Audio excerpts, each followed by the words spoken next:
My name is Mark Rubin, and I'm a dream weaver. I hope these widgets help you weave your dreams into reality. This is a story about time and honey. Time is honey.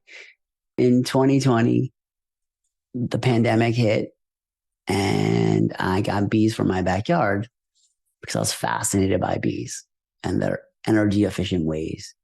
And I thought it'd be fun to spend time outside learning something new.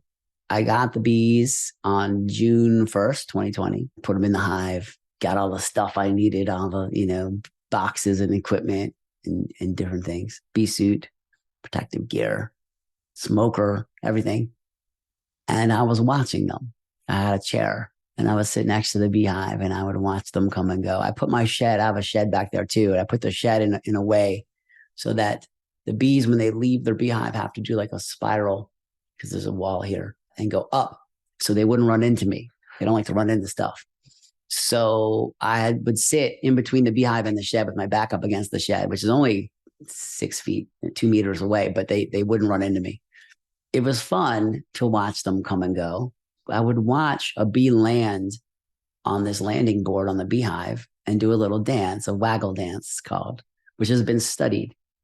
And the waggle dance tells the other bees where the energy is. The position of the flowers around the hive is a strong nectar source. Is there a lot of energy in there? The distance, so the angle, the distance, and is there a lot? And based on that information, watching them, I could see that a bunch of bees would take off in that direction, and then all together they would just take off in a direction together based on this waggle dance. And that was so cool. They were communicating where the energy was, and I thought that was a super efficient, communication architecture, super efficient way, because the other forager bees that are out of the hive, they know where the honey is, the future honey. They know where the sugar is today, which gets converted into honey later. And I was thinking about it, about how this saves energy. And I was thinking about my junk business, where if a driver was driving a truck and they went past like a garage clean out, they just saw a bunch of junk at the end of someone's driveway, or a moving truck with a pile of junk next to it, which happens often, is that when people are moving, they decide they run out of room in the truck. And then they pick what they want to take and they leave a pile of junk in front of their house and it's got to go. So what my drivers would do is they would pick up the phone and they would call the office, communicate to the office, and the managers in the office would dispatch a bunch of trucks in that direction, just like the bees. Send the carrying capacity in the direction to go get the energy, which is called money, which we trade for work of loading things and moving things, just like the bees. I thought that was super cool. Like, what is that? Like, basically, like, we're playing this same game with money that the bees are playing with honey. And this is like around, I want to say like June 6th or 10th, only 5 days after I got these hives. And I'm sitting there, I'm just watching them and I'm like, oh, time is honey. And I thought, time is honey.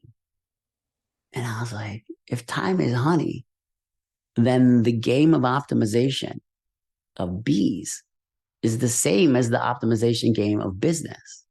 And I thought the business of the bees is the same as the business of humans. And that's why the bee business of making honey is the same as the human business of making money, because time is honey and time is money. This is after I had learned that sugar is energy, and that the bees store this energy in a bank and they trade it for time not working, leaving the hive, doing work, gathering it. And that's the same in a business as having money in the bank and then using that money to buy time not working, like in the slow season and stuff, because my business is seasonal business. So it's less busy in the winter, but you could lose money in the winter. We have to gather the money when there's money to gather and then bank it, and then scale things up and down to try to preserve as much as possible so that you can make it through the winter. And that's what the bees are doing with honey, because they're using the energy in the honey to keep the hive warm in the winter by vibrating their bodies, and they form a ball around the queen and they vibrate their bodies, and that keeps her warm. And So they're converting energy from the sun, stored in the form of sugar, into mechanical work through vibration that heats up the hive. The hive in Fahrenheit might be 70 degrees Fahrenheit, even when it's like 20 degrees Fahrenheit outside the hive, because they're warming it. And that costs work, which takes energy.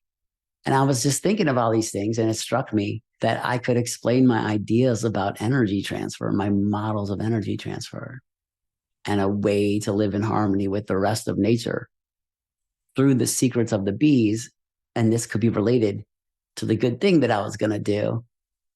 And a line from Honey is Money, The Secret of the Bees, in this chapter, Time is Honey, chapter 4, secret 4.